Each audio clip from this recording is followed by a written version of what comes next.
Very good morning, class. So today I will be introducing sociology paper 1, like what is the subject about, what paper 1 is going to deal with, then what kind of questions we can expect and how the syllabus is going to move further. Now I'll be only dealing with sociology paper 1. My name is Niharika, right? Another faculty will be dealing with sociology paper 2. Now coming to sociology, do you have any idea as to, before attending this demo, as to what is sociology in the first place?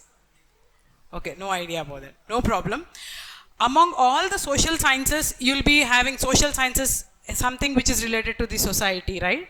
Now, you have various kinds of social sciences like political science, anthropology, sociology is one such thing, public administration. In this way, you have various kinds of sociology, social sciences. Now, the social sciences are comparatively generic in sense. What do you mean by generic?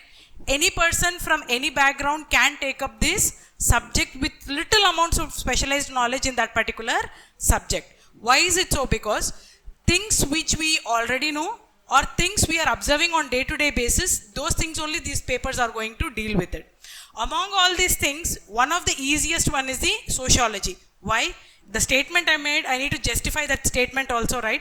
Now, how many optionals we have? Social sciences, political science, public administration, anthropology, just example sake I'm taking it. Or you can include history also. In all these subjects, there is a specific aspect of the society that you have to deal with it. Now, political science, say for example, what is political science? The minute if I ask this question to majority of the students, they feel that political science means we are dealing with politics. We are not dealing with politics or that day-to-day updates we keep coming. That is not the one.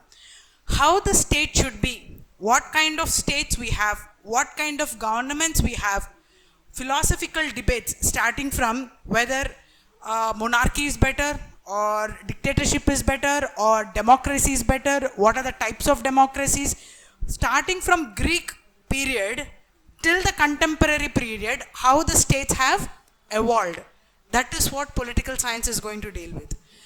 Now, in political science also, we are going to deal with the Western society as well as with respect to Indian society. Now, tell me, in India, is a democracy something new that Britishers came and introduced to us? No. We know how to rule this country. We know we have one of the ancient civilizations. So, we have better books or better philosophies to estimate or to explain as to how should we run the government or how should we run the system, etc. So, all these things you need to study in the political science. So, political science is a very vast subject in that way because it has a lot of depth, because state is not a new concept, government is not a new concept, ruling is not a new concept. So, since Greek philosophy, Greek period till the contemporary in the Western society, even in our country also, say for example, you talk about Arthashastra, to certain majority of the time it deals with economic aspect, to certain extent how to run the system also will be dealt in that particular thing. From there you need to understand how the system is working, is been working and is working now. So all these things comes under political science. So political science requires some kind of specialized knowledge or at least in-depth study in that particular thing. And from political science, a separate sister was born, that is public administration. Public administration deals with only with respect to the executive part, how the country is going to be administered, what are the theories of it. Now, whether it may be political science or public administration, is it naturally given or people developed it as a subject? I'll put it in another way. Physics and chemistry or biology, naturally they exist or we created it? It exists, we started studying it, understanding the point, right? Physics, whether we know it or not also, it exists independent of our knowledge. But political science, social sciences like political science, public administration, anthropology, these things don't exist without our creation. So someone has to create it, which means some founding fathers will be there for each and every social science, right? Now when there is a founding father, that founding father will give a particular theory as to how the subject should be. And based on that theory, other founding fathers also keep writing theories. So what do you mean by that? Every social science will have theories. Who will be giving these theories? Theoretical perspectives. by thinkers will be there. So any social science you touch history, political science, public administration, anthropology, you will be having thinkers. How many thinkers? How should we know how many thinkers will be there in each subject? Of course, UPSC will give prescribed syllabuses. These are the thinkers that you have to study. But how should I know which thinkers are easy, which subject thinkers are difficult? Now tell me, if the subject is young, thinkers will be more, or if the subject is old, thinkers will be more? Which subject will have more thinkers? If the subject is old. Yes or no? The older the subject is, more number of thinkers will be there. So, political science, public administration, if I compare, which one will have more thinkers? Political science will have more thinkers than compared to public administration. Now, why am I doing that comparison is, so you will appreciate what is happening with sociology. Now, let's come to anthropology. In the same way, economics also is a social science, history is also social science, but in economics you require technical knowledge also. You require, obviously, maths will be involved, stats will be involved. So it's not a pure social science like political science or public administration, etc. Now coming to anthropology, anthropology means what? How did human being evolved? How was he born? At the time of birth or evolution, how was the body built up? Physical, chemical compositions of it, physical composition of it. Then how did we evolve? After evolving as a human being, that physiology also we are going to study. And after evolving as a human being, how we started living in initial days. We evolved as a human being. After that, birth as a human being, how we started living. As we started living in solitary, or we started living in groups, that the primitive man, how he was. That is what is going to deal with anthropology. Now anthropology, comparatively, if you look at, when you compare with political science and public administration, it was also born after political science only. It's not as old as that. But anthropology has a lot of scientific terms. Why medical terms and scientific terms should be there in anthropology? When you want to understand human physiology, when you want to understand human makeup, how it is functioning, each part, bones, etc., obviously you need to understand certain medical terminologies, physical aspects will be there. So that will definitely have what you call this as a technical knowledge is required for that. Understanding the point? Suddenly if I ask a engineering background, about the physiology of human body, means he would not be able to, he can't answer in the same way as a medical student is able to answer. So biology student, medical students or pharmaceutical students, they might have a little edge over the other students with respect to anthropology. Now why am I saying all this? Now come to sociology. This subject, irrespective of your background, anyone can understand, whether you are engineering, law, science, medicine, doesn't matter. Why? We are all living in society. If I ask you, you have any opinion about marriage, means, what is a marriage? Everyone will have some or the other, whether good opinion or bad opinion. Whatever opinion is opinion. Understanding the point? Marriage. What do you mean by family? What do you mean by, say for example, kinship? What do you mean by LGBT? Every one of us will have an idea about it. Why? We ourselves are living in the society. So when we ourselves are living in the society, anything happening in the society we can easily understand. So we are not introducing a new thing that, or it's not a rocket science, something which is very new to us, we are not going to introduce. Something everyone has an idea, something everyone has an experience, only that we are going to deal with sociology, right? This is the first advantage. Second important thing is, now this political science, public administration, anthropology, all these things are relating to society only, but they are dealing with one aspect of the society. Understood? But what happened, there was no subject which deals with the society as a whole. During Industrial Revolution, you might have heard about French Revolution, Industrial Revolution, right? And if you look at Europe, during the medieval times, Europe was actually a very, very backward society. Lot of hierarchy used to be there. Society used to be divided into hierarchical way, and church used to play a lot of role, and there was no concept of democracy as such. This was a kind of society that they were living in.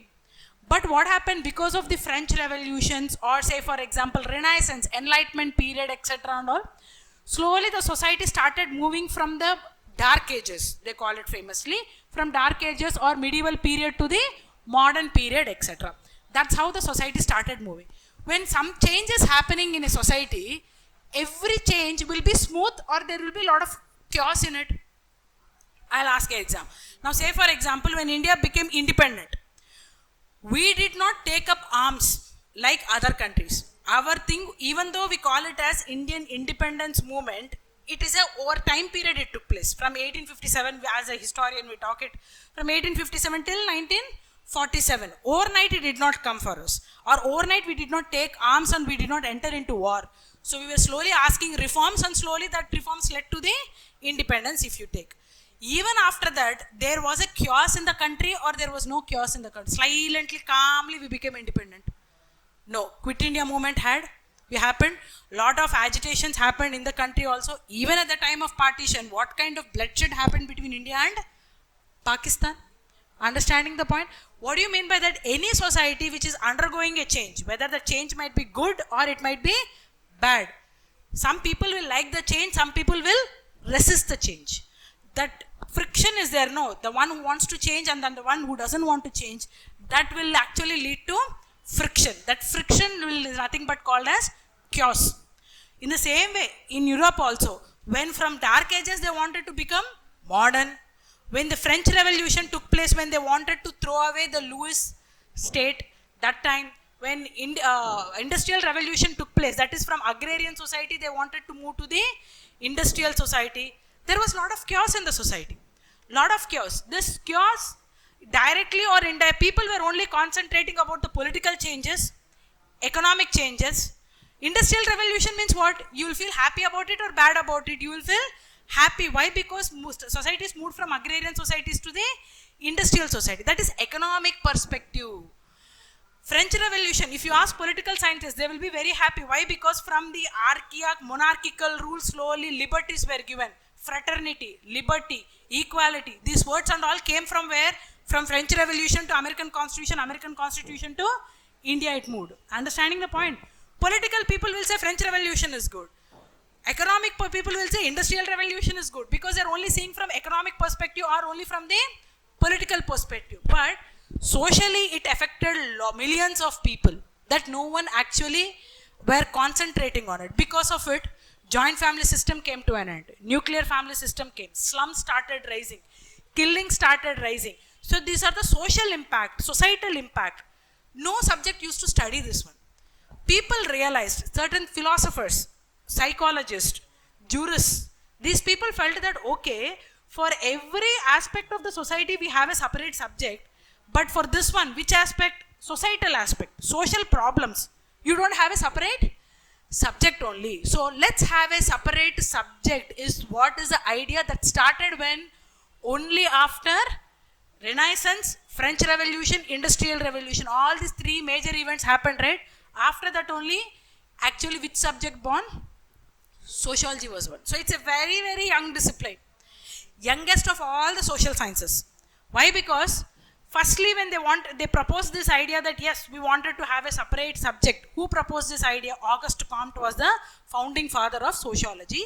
He proposed this idea that yes, how you have separate subject for each aspect of society. For society as a whole, we need to have a separate subject is what they proposed. After proposing this one, many people liked it, many people did not like it. And it almost took 100 years for the subject to develop. So where did the subject develop? Actually developed in Europe. In Europe also, which countries actually contributed for the development? Which countries actually experienced this Renaissance, French Revolution, Industrial Revolution? Tell me, which were the first countries to experience? France. Okay, French Revolution, France, obviously. Then who else? Which was the first country to experience Industrial Revolution? You must be knowing it. See, you have to connect it to other subjects also. You would have studied done with history. Guess it. No problem. At least guess. France, French Revolution. Okay. Which was the first country in Europe to experience Industrial Revolution? European countries, you know. At least from that you guess some country. Portuguese, no. UK, ma. The one who ruled us only, Britishers. There actually it started this steam engine and all inventions took place from there. Actually, Industrial Revolution started in UK. From UK, it actually spread to the other parts of the Europe. So Europe later on experienced as well. From Europe, where did this Industrial Revolution move to? USA. From USA, where did it move to? Japan. This is how it moved. Understanding the point here, right? So now why am I saying all these things? French Revolution, France experienced, right? Basically with respect to Renaissance and all, France, Germany, these countries experienced. Industrial Revolution, who experienced? UK first experienced. Now, these people who were living in this country were the first ones to understand, okay, we require separate subject for the development, for studying the society as a whole. That's the reason why if you look at majority of the classical thinkers in sociology paper one, whether come from France, Germany or UK. From these three countries only they will be coming. Understanding the point here? For everything that happened in sociology, there is a logic. If you remember the logic, you will remember who are they, why did it happen, how it happened. I'll give you an explanation for this. Now if I'll say Adam Smith, you know who is Adam Smith, right? He gave a theory, if I say. In that way, one theory you can remember. Two theories if you remember. If I give you 25 to 30 theories and thinkers, can you exactly remember who did what for years together? It's difficult. Why? If I tell you, why did Adam Smith, what was the problem, what was the scenario, why should he have given such kind of theory? If I give you the background, reason, then you will easily understand why did he give that particular theory. Lifelong you will remember the reason. If you remember this reason, lifelong you will remember that particular thinker and theory also. In the same way, if I ask you, majority of the sociological thinkers comes from which country, means what you will say? France, Germany. French Revolution happened in France, so obviously French thinkers will be there, right? Majority of the thinkers are the French thinkers only. French thinkers, Germany thinkers, as well as UK. Understood? If I ask you, in which continent sociology was born, means which continent you will say? As a discipline. Modern sociology, in which continent it was born, means Europe. Why? The logic is that's where actually this entire chaos happened, Renaissance, etc.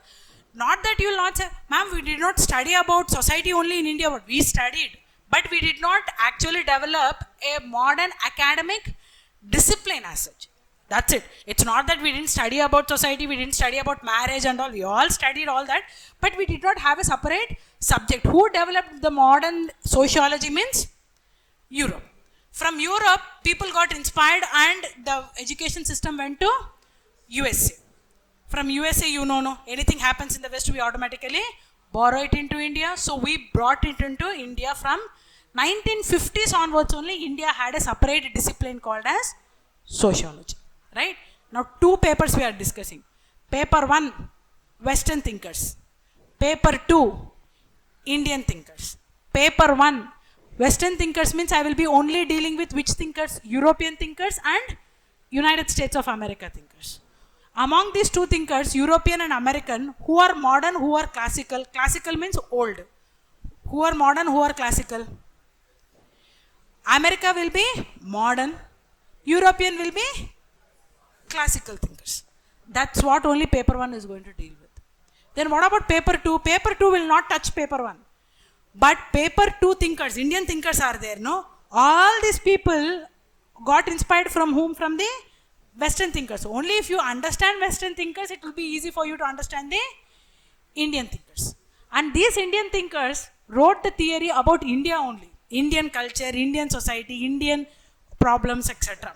But their theoretical knowledge is all inspired from the Western thinkers. So in paper 1, we are not going to touch Indian thinkers at all. We are only going to restrict ourselves to the Western thinkers. Indian thinkers, you are going to study from 1950 onwards, so hardly you can count it on fingers also. Understanding the point here. Now, look at the way they have constructed the syllabus also. I'll show you the paper 1 syllabus. Why syllabus understanding is very important is because any subject, not just sociology, any GS subject also you start. The first thing you need to be thorough with is what is syllabus. Why should you be thorough with the syllabus? You should know what you have to study and you should also know what you should not study. Ignoring is also very, very important. Then only the smart work will start. So you need to be understanding the syllabus first. Now syllabus also there is a logic. Without logic, UPSC will not ask any question. Without a reason, they will not ask a question. Even the framing of the syllabus also, there is a logic for it. how they have framed the syllabus as well. Now look at the sociology paper 1 syllabus that is given by the UPSC. First is sociology, the discipline. Look at the first chapter they are explaining. What are they expecting in this chapter? They wanted to they are expecting you to understand how did the sociology emerge. What were the reasons for the emergence of sociology? What were the reasons that we just discussed? 3 major reasons. That is Renaissance, that is Enlightenment, French Revolution and Industrial Revolution. I am not entering into anything. I am just giving an introduction. Once I go into the chapter, I will explain in detail each and every event, how it happened, who was responsible, and how that led to the development of sociology. I am just giving a logic here. That's it. So this first chapter is only all about what, how and when and why sociology emerged. Sociology emerged. Many people did not like it. Why? Because now initially when the sociology was emerging, already other social sciences were there. Many people asked, what is the difference you already have? If you have a political problem, politics will take care. If you have economic problem, economics will take care. So each and every aspect of the society has a separate subject. Why should you have a whole subject, one single subject for dealing with the society was the first question. Second question they asked is, what are you dealing with? You are dealing with marriage, family, politics. These things are similar to that of common sense. Any person who is having common sense automatically will understand what is marriage, what is religion, what is family, what is a unique thing that you are studying is what many people questioned sociology. So that's the reason why paper 1 will try to explain you what is sociology and what is common sense.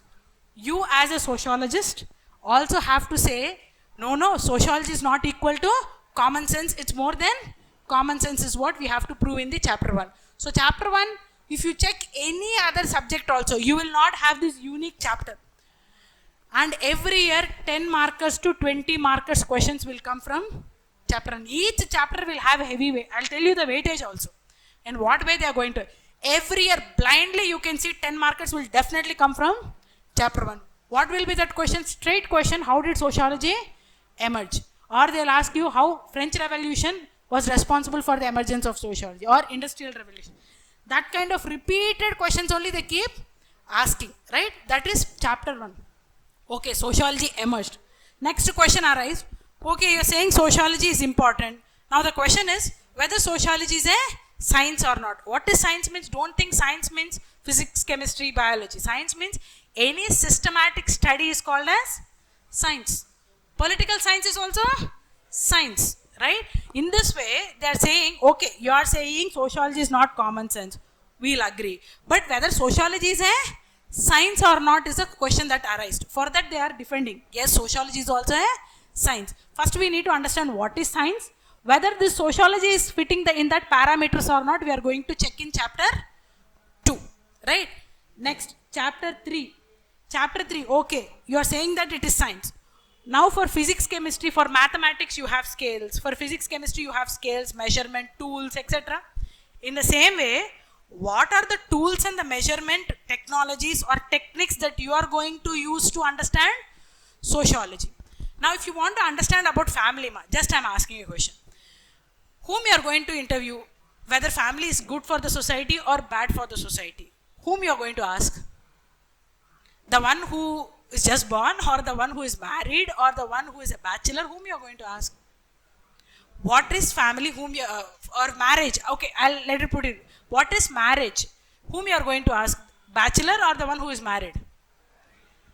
Understanding the, how you are going to ask? Eye contact, that's only he'll answer. How you are going to ask? Questions? Interview? Understanding the point? Interview is a tool. Understood? Group discussion is a tool. I'll give another logic also. This logic, many people ignore it, but I will understand. Okay. Now, 1990s you would have watched movies, right? And 2024 also movies are coming up, right? Now, in which kind of movies, 1990 movies, 2024 movies I'm comparing. In among these two movies, where heroine, I'm talking about the female lead actress or where they were shown independent, in 1990 movies or in 2024 movies? which movie shows women more independent in nature? Okay, some trash movies are there even now, but otherwise, where 2024, which means what is this? What are these movies? Movies actually reflect the opinion of the audience. Advertisements reflect the opinion of the audience. That's the reason why if anyone wants to understand a society, they can't go and each and interview every person. They will just look at the movies and analyze, oh, this kind of society these people are living in. Oh, this ads they will look at. They will look at the ads and they will understand, okay, these kind of ads actually reflect our attitude. Yes or no? Washing powder in 1980s, washing powder means who used to advertise? Women used to be shown. Now washing powder means men are showing. Understanding the point why they are trying to bring washing is not only for women, actually it is for men also. Washing utensils also. That time only women. Later on maids. Now who they are showing? Men also they are showing. How, which means it is actually how the society has transformed. You need not write down each and every point. You actually watch movies, you actually watch ads, you will understand it. That is a method used in sociology. Interview, GED, understanding films or ads. These are the methods that are used for understanding sociology, or for studying sociology is what? Studying sociology is what? Research and methodology. So, what method sociology is going to use? Which chapter is going to deal with? Third chapter. Next, look at this. This is the most important chapter. And look at the number of thinkers there are. 6 thinkers will be there. Karl Marx, Emile Durkheim, Max Weber. First 3 thinkers are called as classical thinkers. Talcott Parsons, Robert K. Merton, Mead, G.H. Mead. These people are called as modern thinkers. These 3 thinkers are classical thinkers, no? So which part of the world they would be coming from? Europe. These 3 thinkers are modern thinkers, no? Which part of the world they will be coming from? USA. These are the only thinkers. I am betting you, if you are perfect in these 6 thinkers, next all the things that you are going to study in paper 1 is a cakewalk for you. Just giving an example. Karl Marx is very, very huge thinker for political science people, economic people. He is a very tiny thinker for you. Why? Because logic is, these people were already political scientists, philosophers, public administrators and all. Those people started writing theories for sociology. Understanding the point? So major theories they wrote in their subjects, small theories they wrote in the sociology. Understanding that is another advantage sociology has. Look at Max Weber, he is considered to be the father of administration, modern public administration. Public administration people and all will be studying Max Weber. Huge theories will be there. You will be studying a tiny theory here. Understanding the point here? Now, I am just giving an example how I will correlate here. Karl Marx, I'll tell. 6 thinkers I asked you, no? In that 1 thinker will pick up Karl Marx. Karl Marx, what he say? He is against capitalism. He is the one who came out with a concept called as communism. Yes or no? From communism offshoot is socialism. Right? What is communism is talking? I'm only talking from Karl Marx perspective. We will understand when I explain you what is India socialism, what is communism, we'll understand later. This Karl Marx says, in any country, if society has to live happily, means there should not be any difference between equals and unequals. Everyone should have same amount of money. Why? Because every work that we are doing is benefiting whom? Bourgeoisies. Those are capitalists. So capitalism should be abolished. Private property should not be there. How much ever work you do, if you do more work, if I do less work, even then we should get same amount of money. So that is what is communism. No one should have any private property. Everything should be owned communally. Right? These are the things who says? Karl Marx says. And he feels that he was living in UK at that point of time when he was writing Das Kapital, Karl Marx theories and all, communism and all. He saw these capitalists are exploiting laborers a lot. Understood? Everything that is existing in the society is for whose benefit? Means politicians will support whom? According to Karl Marx. Capitalists only they'll support. Understood? Any economic theory that any economist or any rich people who are there, whom they will support? Capitalist. Laborers are working for whom? Capitalist. Anything that is happening in the society is for whose benefit? capitalists benefit. Why? Because they are owning what? They are owning private property. Private ownership is under their control. You remove that control, let's distribute the property equally. Then there is no difference between haves and have-nots. So, in such cases, supporting one section, not supporting other section, will not arise only. This is what his entire logic is all about. You will understand more when I am explaining this theory. Understood the Karl Marx here? So, four thinkers are in the fourth chapter is a very, very important chapter which deals with all six thinkers. Now, why am I saying this? Now, move to next to the society. Now, first chapter is how sociology emerged. Second chapter is what? Whether sociology is science or not. If it is science, what tools or research methods it is using is chapter 3. Chapter 4 is who are the major thinkers in sociology. This chapter 4.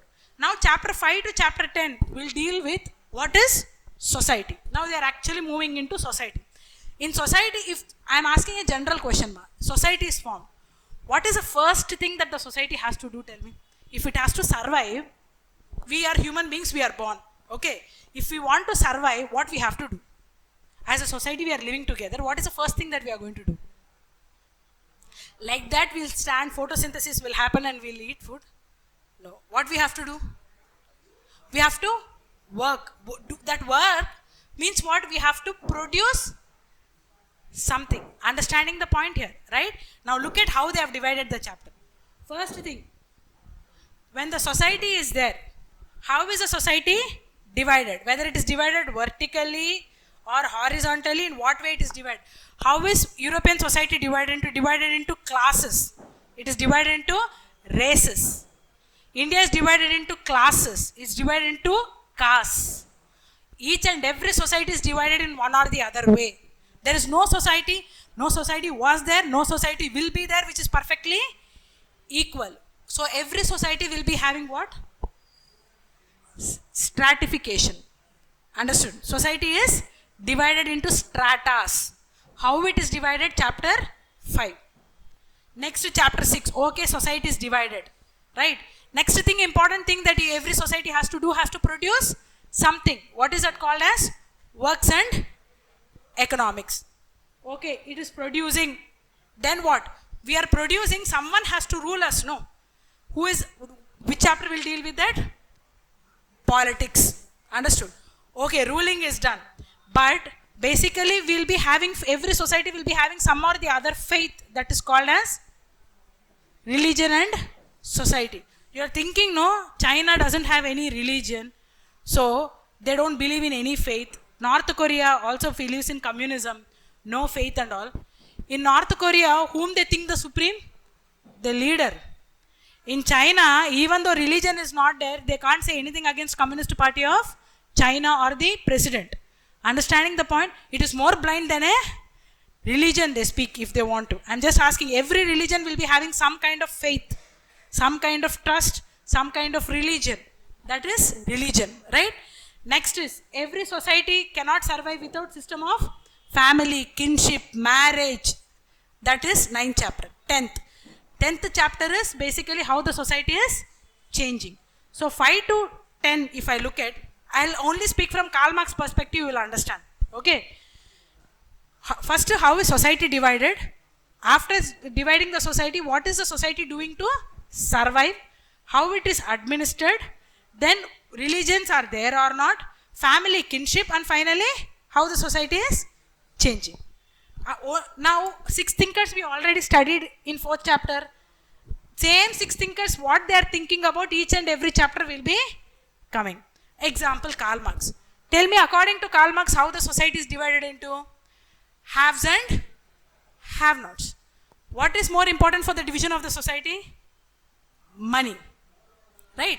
Next, politics, religion. According to Karl Marx, political persons will support whom? Haves or have-nots? Religion will support, for whose benefit religion will be working? According to Karl Marx, not your opinion. According to Karl Marx, religion will be supporting whom? Rich or poor? Don't bring your emotions. You need to look at from whose lens? Karl Marx lens. According to him, religion will support whom? Rich only. I'll explain. He says that Rich will be exploiting poor. Poor, when they are getting exploited, when they feel bad, what religion will say? Don't feel bad. God will come one day. He is testing you. So be like that only. Don't revolt. Which means whom actually they are suppressing? Religion is suppressing whom? Poor it is suppressing. So that rich can exploit more. Whose version is not my version? Whose version? Karl Marx version. Understanding the point? So religion will support haves only. Right? Then comes what? Say for example, system of kinship and family. He feels that labor will be working for rich. Labor family, labor children, there also will be working for the rich only. And finally, if the society has to bring change, we have to move from capitalism to communism is what he is speaking. So, why am I explaining from Karl Marx perspective? 6 thinkers are there. Whatever 6 thinkers spoke in 4th chapter individually, again from each thinker, what is Karl Marx thinking about? Stratification. What is Max Weber thinking about? Stratification. What is Emile Durkheim? So whatever we studied in chapter 4, again it will be repeated from chapter 5 to chapter 10. That is the kick in sociology paper 1. It's very easy. Once you be perfect in chapter 4, whatever they said in chapter 4, each and every thinker, what they are saying for politics, what are they saying for religion, will be repeated again and again. That's the reason why sociology becomes very, very easy. Understood? But the only trick that you need to understand is, understanding syllabus is not sufficient in sociology paper 1. Language I will be telling. Who will be using what language? If I use the word bourgeoisie, whose language is that? Karl Marx. Bureaucracy, whose language is that? Max Weber. So, when you are writing an answer, which thinker used what words, those words have to come in while explaining that particular theory. Understanding if you remember this, how are you going to get that practice? By writing more number of tests. Understood? I will explain you, I will give the material as to what each and every thinker, not only that, I will tell you how you need to relate with the current affairs also. In that way, current affairs, sociological language, if you practice, paper 1 you can touch more than 150 plus. Because questions will be pretty straight, direct questions. I'll just show you an example. Look at this question that they have asked. This question, almost every alternate year it will be repeating. Discuss the historical antecedents of the emergence of sociology as a discipline. What are the antecedents? Enlightenment, French Revolution and Industrial Revolution. 2022, 2020, 2019, 2018, they'll be repeating this question again and again. In different ways they will be repeating. That's it. Which means in sociology you can expect straight questions, guaranteed questions, but what is your job? To keep writing the test, understanding the sociological language, and you need to know how to connect with current affairs. Remaining thing I'll take care. I'll tell you how should you understand a chapter, how should you connect it. Understood the point here, right? So, just with this half an hour, you understood from which chapter it is coming, what kind of questions they are asking. But if you follow this thoroughly, paper 1 will be a cakewalk for you. Once you're perfect in paper 1, it will be very easy for you to understand paper 2, that is Indian scenario, which ma'am will take. Thank you for your time. She will continue.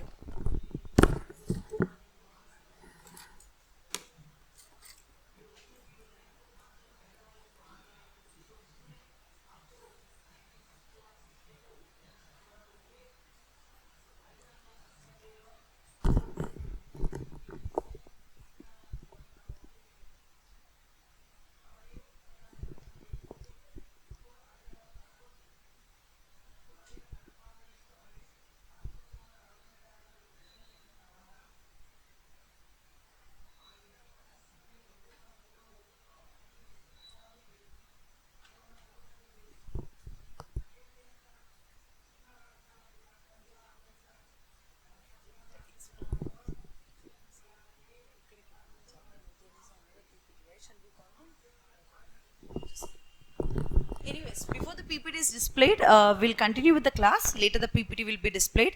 Very good morning. I'm Sirisha Raman and I'll be handling paper 2 of sociology. So to enlighten you a little bit about myself. So for the people who know me, that is fine. For the other students who are freshers over here, I'm Sirisha Raman. As I told you, I've completed my engineering, I've completed my MBA, I've done my MA Sociology as well, and I'm also certified as an official mediator from the Ministry of Corporate Affairs. So teaching is my passion from many years. So I've been in this field for the past decade into sociology, and why I chose paper 2 of sociology is because when I pursued my civil services, I felt really admired by the Indian society. See, from my childhood, I was always amused with the Indian society. Why I was amused with the Indian society? Because Indian society is absolutely diverse society. You go to any part of the world, you cannot see anything which is same as Indian society. And often thinkers also quote our society as a peculiar society. Why? We have multiple religions, we have multiple race, we have multiple cultures, diversity. So if you study Indian society, it is that you will be able to understand every part of the world. And the Western society is completely different to Indian society, and this is the part that has amazed me from my childhood. So hence, I developed an interest in sociology, and I tried to study more about Indian sociology through my Indian society through my MA Sociology. Now here, what we are going to discuss for UPSC perspective in paper 2 is that paper 1 and paper 2 are completely different. You might ask me that, ma'am, are there any points that connect from paper 2 and paper 1? Yes, they are. There are thinkers in Indian society who are also influenced by the paper 1, that is the Western thinkers, like Karl Marx, Max Weber, right? So you have certain perspectives which are taken from there and which are applied in paper 2, but that is only 1 to 5%, not much than that. Then what we do in paper 2? What do we do in paper 2? We study about Indian society only. We already studied about Indian society, we already studied about sociology and society in paper 1. Then what are we doing in paper 2? No. Paper 1, we are reading about Western thinkers, their perspective. They sat in Europe, they sat in America, they sat and they have written about Indian society. Okay, Indian society will be like this. Those are the people whom we call it as armchair sociologists or armchair social thinkers. Sitting in their chair, they thought that the concepts which are evolved by them can be applied to the Indian society. But not. But it was a failure. Why?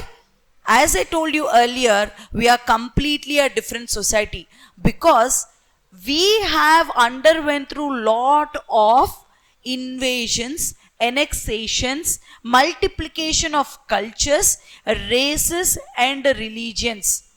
Our religion might be different, but the practice, cultural practice, you have similarity between the cultural practices, right? So maybe our races are different, but we have the similar kind of family and kinship. Why? Because Indian society is completely different than any Western society. So now Indian thinkers understood that no, we cannot apply the same concepts which are there in the Western society. So what we have to do? Obviously what we have to do? We have to do our own work. How we have to do our own work?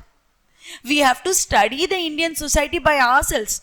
We have to develop methodologies by ourselves. We have to understand the research, how we have to do by our own selves, right? So that is the point where Indian sociology or the study of Indian society as a different discipline started to evolve. We take the help of Western thinkers to form a base or a foundation, but to understand about Indian society, you have to learn about Indian sociology or Indian society alone, right? So that is the place where what we discuss about paper 2. Then you might ask me, ma'am, why this is important for UPSC? Have you ever thought why sociology is important for UPSC? Where are you going to work if you become a bureaucrat? Mars, Jupiter? Where do you work? India, right? Where do you work in India? In a state, in a district. You're a district magistrate. If you become an IAS officer, it's a district magistrate, right? If you're working in Indian society and you don't know how Indian society functions, how awful it will be. You go to a society, you go to a district, you are taken in charge as a district magistrate or IPS officer, IRS officer, whatever it may be. But you do not know what is caste, you do not know what is race, you do not know how that particular state functions. Can you survive there? Will anybody respect you? No. They'll say, "Arey, disko kuch bhi nahi pata." They'll say that they do not know anything. So leave. You will not understand. You will not communicate with people. What are you? If you become a bureaucrat, what do? You form a bridge between politicians and the public. Kuch problem hai, if you get some problem, what would you do? They'll not run to politician. They'll come to you. Sir, we have a problem here, or madam, we have a problem here, please solve it. So when you are a bridge, you should be well aware of the entire environment. So that is where sociology will help you to guide you to become a better person, to understand the society, how to react, how to devise a plan, and how to help. Right? Understood? Now, right. Okay. So you understood the essence of sociology? It is fine. Essence of sociology in practical life is okay. But how does it help in your UPSC paper? UPSC paper, ma'am, getting into bureaucracy, getting selected, that is all later. But how does it help in your academic perspective? That is what we'll understand here. Please look into the syllabus of paper 2, dear. Here you have introducing to the Indian society. Now if I come to you as a person, suppose, I'll come here and I'll start talking without introducing myself. Will you feel disconnected or not? You'll think that what is this? I don't know her name. I don't know what does she do. She's just blabbering around, right? In the same manner, when you open the book of any subject, if you don't know the introduction of that subject, you will not form a connection. Same with the society. If you are not understanding what is society, how it was, now you will not understand what is the problem like. I'll come here and say that unemployment is a problem of today's generation or today's society. Then you'll ask me, ma'am, was it the same thing 10 years back? Was it the same thing 30 years back? Or was it the same thing 100 years back? Are we not having a proper economy even 100 years back? That would be a question mark for you. So what you have to do? First thing what they have done, they have given you introduction to Indian society. In that, you will understand what was Indian society like. How was Indian society before British? Were we rich? Were we poor? Or is it the same way that how they are showcasing that we are extremely rich, that gems were sold on the streets, people used to just buy and go away? Or are we poor and suffering? Everything you'll understand in Indian society. Here you'll get an introduction about thinkers. See, Indian society thinkers are like very familiar to you, because they will be not talking about any other concepts except the concepts related to our society. So they'll talk about caste system, they'll talk about race system, they'll talk about tribals, they'll talk about British colonization. What happened because of British? What happened because of Islamization? What happened after that? How did we change? Everything we'll discuss about it. So that is one part of it. The second part is Marxist sociology, A.R. Desai. You learn about Marxism in first paper. So our thinkers are also very much influenced. Like how you keep Che Guevara on your bikes and you roam around. Yes, but most of the people do not know the real history, what has happened to Che Guevara or who is he. But just you will think that he is a rebellion. So we will also rebel in our 20s, 90s. So you keep a sticker and you move around. In the same manner, A.R. Desai was also influenced by the Marxist perspective. So he tries to understand society from which perspective? Applying the same principle. He will newly understand the Indian society by applying the same principle. M.N. Srinivas is another thinker who talks about caste system. How is the caste system? Is it bad or good? Or we have to live with it? Everything he'll speak about in this. There are few thinkers. I'm giving you an introduction. Next you have impact of colonial rule on Indian society. Please understand this. You learn history, right? In history, you have modern India. From 1857 Sepoy Revolt to 1948 post-independence. This entire history you come to learn again in sociology. There is an overlap of your GS subjects a lot in paper 2. So here you'll talk about Indian society during colonialism. How was it there? What was the problems during the colonial times? Were we suffering or we were very happy during the British time? Did we change anything? There were missionaries. Were there education progress? Was there change of laws? Everything we'll understand in impact of colonial rule in Indian society. Next, you have social structure. Now you had the introduction. You understood what was Indian society now. Now you'll understand the structuring of Indian society. That is, what are the important fundamentals of our society? What is the foundation of our society? Village or not? Even today, if I ask you, what is the primary sector of Indian economy? What do you say? Agriculture. So when we are discussing about agriculture, what is an important point that you should understand? A rural society, agrarian social structure. What was the agrarian social structure was like? Peasant, Bagidari, Jagirdari, Inamdari, land tenure systems, land reform systems, all these things we will understand. Is it new to you? Have you not heard about these words? Right? Remember this. Remember this particular point. Why? Because this overlaps again with your syllabus in the same paper 2. It is a repetition of syllabus that happens in paper 2. Now, then you will study about village. As I told you, agrarian social structure, evolution of land reforms. How did we change? Land acquisition. Do you remember at certain point in 1900s, after the independence, we started to acquire the land. Government started saying that only these acres will be there with the zemindars. Other land you have to give away to us. We will distribute to the poor farmers. You remember that? I'll tell you that in the form of a story when I'm taking the class. But that is the gist of it. That is what we learn here. How we acquired the land, how we distributed the poor. After that, what happened? That we learn here. Next, caste system. Now tell me, which one of you or who among you do not know the word caste? See how pathetic condition we are in. We know very well about caste. We know very well about corruption. There is no need of introduction for us. Caste, we know, madam. Corruption, yes, we know. That is what we want to learn here. Caste system. How did it evolve? Is it really true that we had caste system in ancient India? Or did it evolve after British? Or did it not evolve but still it is there and we have equipped from the Varna system? Varna system, caste system, both are similar or different? Is really there was an Aryan invasion? If so, what happened? So we'll learn about that in the caste system. Tribal communities. You know, India is the majority population for tribes. Do you know that? You open the India map. You open the Indian map and you see in Google, you just type tribal communities India in Indian map. You'll see many areas which are completely filled with tribal communities. You know, do you know the fun fact here? We call India as Bharat, right? Yes, online students as well. We know we call India as Bharat, right? From where did we get the name Bharat? Bharatakandam, Bharatavarsha, we call all these things, right? India, that is Bharat. In preamble also you'll have. That is from a tribal community. Our entire India was ruled by Bharat, who was belonging to a tribe. So we got Bharatakandam like that.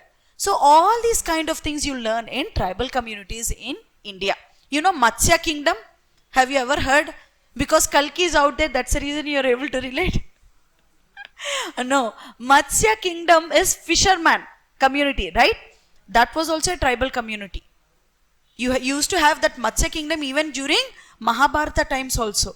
We have given lot of prominence to our tribal communities that we started to name regions also on the names of the tribal communities.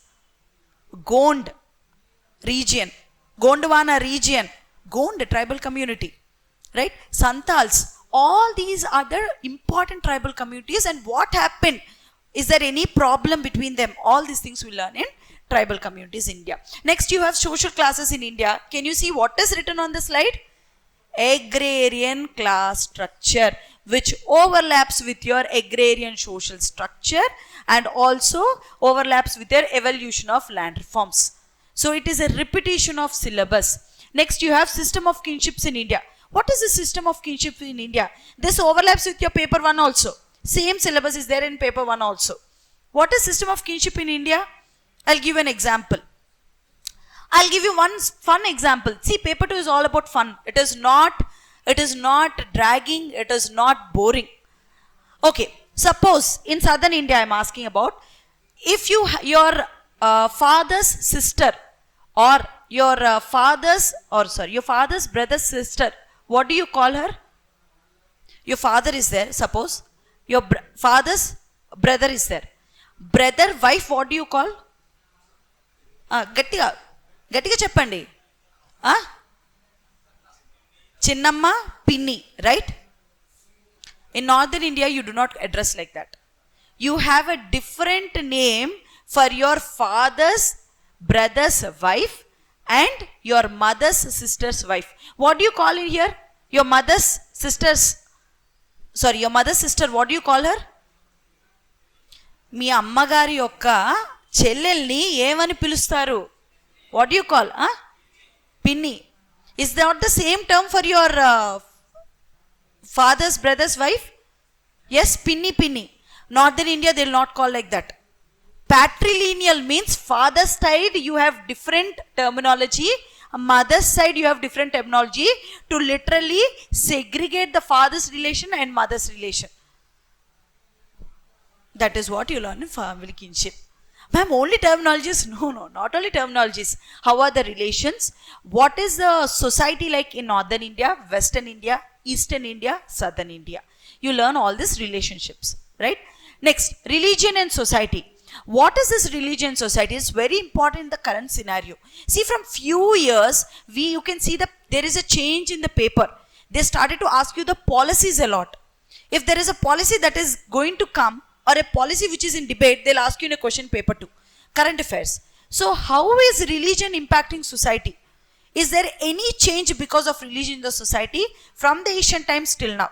That is what we learn in religion and society.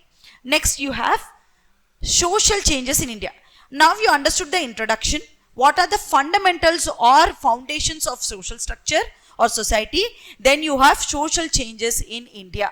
What changes are you seeing in Indian society? First, you have idea of development of mixed planning and economy. Does it not overlap with your economy? What is our Indian economy, ma? Closed, open? Louder. Head? You are feeling hungry because of Bawachi? Head? Yeah, tell me louder. What is Indian economy? Closed, open, mixed? Mixed. That is what you're going to learn. Why it is mixed? Why it is mixed? Why Western economies are open economy? Why other economies like China are closed economy? Why here we are having mixed economy? That we'll learn here. And this overlaps with your GS part as well. Next, you have constitution, law and social change. You have new law that has come into place, right? What do we call our new laws? The laws are good. We changed our laws, right? Criminal laws. What is the name they are using it in Hindi? Nyaya? Yeah, louder. That gus will not fill in. See, if you don't know, that is okay. Go and read it. After every class, what are the things that you didn't know? Put it on a paper, research. That is how you'll evolve as a ranker, right? So, the new laws or the existing laws and how it is impacting the society, whether it is directing towards any change. That is what we learn in constitution, law and social change. Education and social change. This you all know. 2020, we have brought in extraordinary changes in the education system. What is it? Amma? Yes, NEP, right?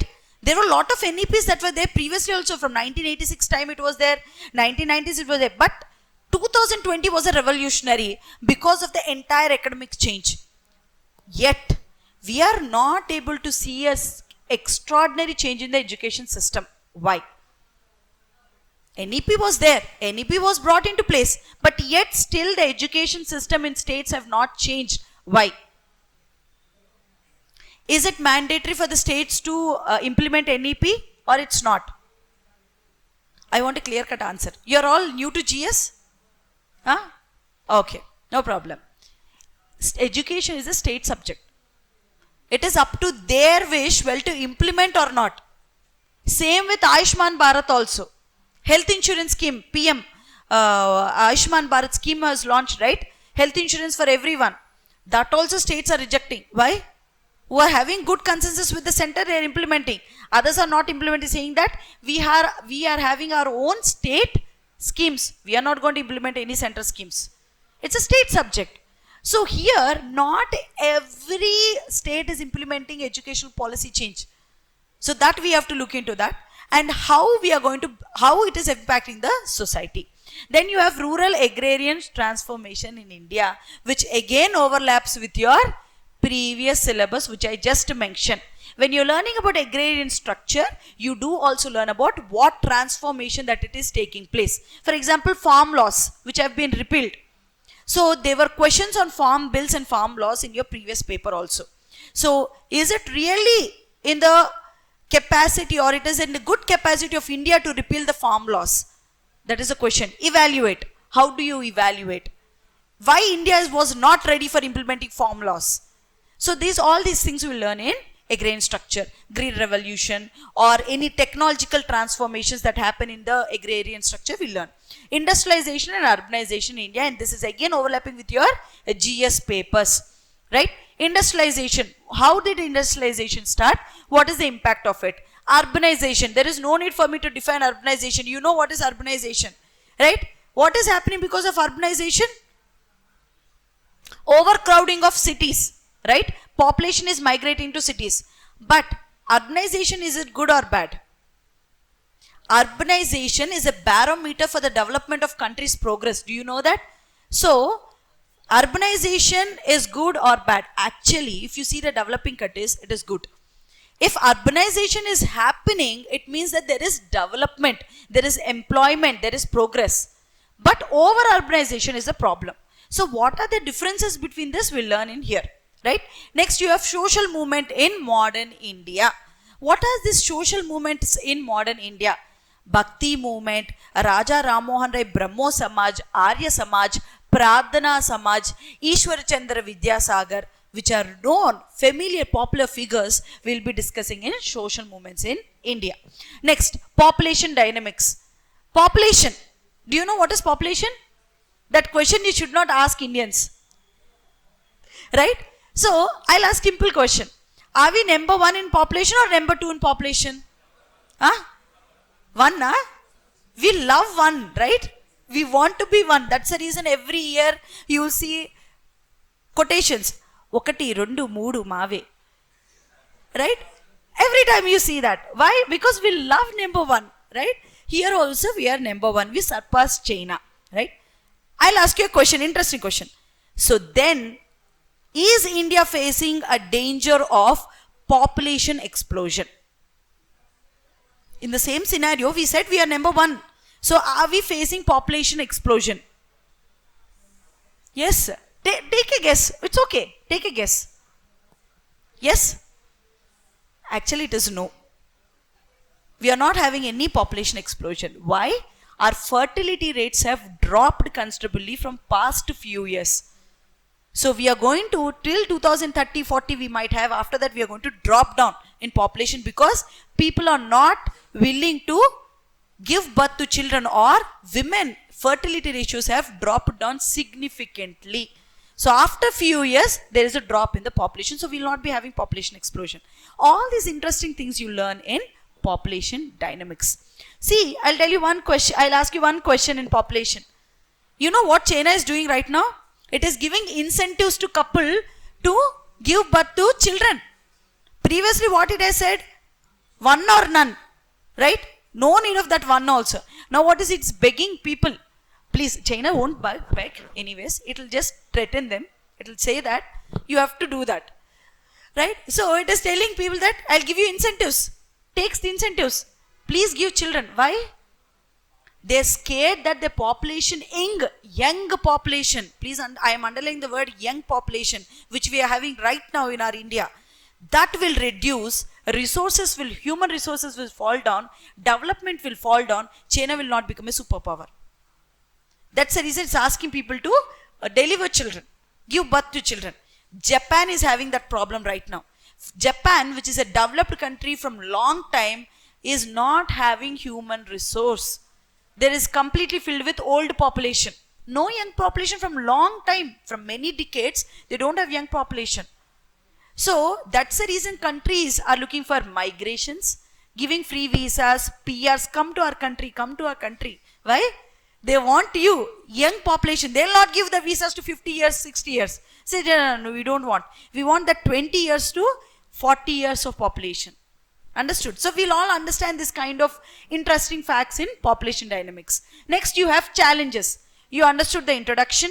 You understood the structure of the Indian society. You understood what changes it is happening. Now, important thing is, what problems do we have to change the Indian society? What problems are we facing? If I ask you, see, solutions means people will not tell, but problems means everybody will tell, right? If I come and ask you what are the problems that you're facing in life, you'll immediately give me a chatta, saying that, see ma'am, so many kastalu for me, right? Yes or not? So in the same manner, challenges of social transformation, what problems are we facing in Indian society? Development, we are having slow development, we are displacing people for development, we are having poverty, we are having inequalities, we are having unemployment, violence against women, even though laws are in place. So all these things will be understanding in challenges in Indian society. Then you have ethnic conflicts. What is this ethnic conflicts? Everybody know about Manipur issue? You know that Manipur was burning, Manipur had a lot of issues even today. That we learn in ethnic conflicts. Both are tribes only. Kuki is a tribe, Methi is also a tribe. Then why tribes and tribes are fighting? What is the history towards it? Everything we learn in ethnic conflicts. Communalism, religious revivalism. What is religious revivalism? Like Bhakti movement, Sufi movement. All these are religious movements which overlaps with your social movements also. Like how do you revive your religion? Ahmadiyya movement. All these things come under religious revivalism. Then you have illiteracy. What are the problems that are facing for the educated people? Illiteracy is there. Disparities in education. Somebody is able to sit in their home and access online education. Somebody is not able to even make a call. They are not able to have a bus to go to school. Right? All these things we learn in disparities in education. Right? The next one. You understood? So this is the entire syllabus of your sociology, paper 2. Now you tell me how much of the syllabus you felt it is very difficult. Divide and tell me, very difficult, easy, medium, we can do this. I want all the students in my class to say one thing, we can do this. Your steps to success starts with your thinking. Always remember, your steps to success starts with your thinking. If you say you can do it, you will do it. Your body only will push you. Your mind only will push you to do it. So never think that you can't do it. Never. Right? So this is the syllabus of it. Then I am going to help you out with the overlap. Every student is very much interested in overlap of the syllabus. Ma'am, this is all fine. Society and all, it's fine. We want how much of overlap is there. You please look into the GS paper 1 syllabus of UPSC. You will see all these all these topics. All these topics are there in your sociology paper 2. So there is a very much overlap of your GS paper 1, right? Next you have GS paper 2. All these things which are mentioned in your GS paper 2 again overlaps with your paper 2 of sociology. So yeah, then you have your previous questions. I'm just giving you only an example. I'm not saying that I'm not giving you all the papers here, just example for namesake. These are the questions. Your paper 2 overlaps with your essay paper, your ethics paper, GS paper 1 and paper 2 as well. Do you know in GS paper, social issues, society related questions account to 250 to 270 marks on an average in every year paper. You just don't know it because you think that this is not a different subject. But 250 to 270 marks, they come from GS papers. So you can see a few examples. Fulfillment of new women in India is a myth. women related topic in sociology paper 2, violence of women in India in paper 2 helps you to write this essay. Next you have best for an individual is not necessarily best for a society. So here you can see that which is we are talking about society, right? So what is important, what is best for you is not equal to best for the society. Why? That is what we are going to explain. When you learn society, you'll understand how to write this answer. Poverty anywhere is threat to prosperity everywhere. So poverty anywhere is a threat to prosperity. That is, poverty is undermining the development of a country. So here we are going to learn society. You will be able to write or answer all these kind of questions. Understood? Any doubts? Yeah, that's it. Online students also, if you have any doubts, you can put it in the chat box. We'll reply you. Books, list and all, we will help you out in the class. What you have to read. What you have to do before the class starts, you can start understanding NCERT 11th and 12th social issues book. You can start understanding that. That is very much okay. And after that, everything from paper 1 to paper 2, we will literally, what is this? Spoon feeding. So we are going to help you from the scratch till to the end, and we'll conduct test series as well. We will mentor you. See, when I say I mentor you, I really mean that I mentor you. In the sense, we will talk to each student. It's like not like model answer dikhaya. We'll show you the model answer and we'll say that it is done. Go. No. We evaluate your papers. We don't give it to juniors. So we will look into each aspect. And why I do it it's a big task actually, but why I do it is, if you're sitting in my class, I see your faces, I see how you're responding. If you're responding well, you're not writing in the paper, there is some problem here. So I will understand that. If you're not responding well, but you're writing well in the paper, then no problem at all. You're writing well, right? So wherever you're having problem, whatever it is, we will take care of it personally. So any doubt related to admission process, our students, please talk to Anu ma'am. The remaining students, you can talk to the front desk and we'll let you know the batch date. Any doubts? Any doubts? Clear? Absolutely? Very good. Then I hope I'll see you all in the optional class. Thank you. Yes, sure, please. Sorry?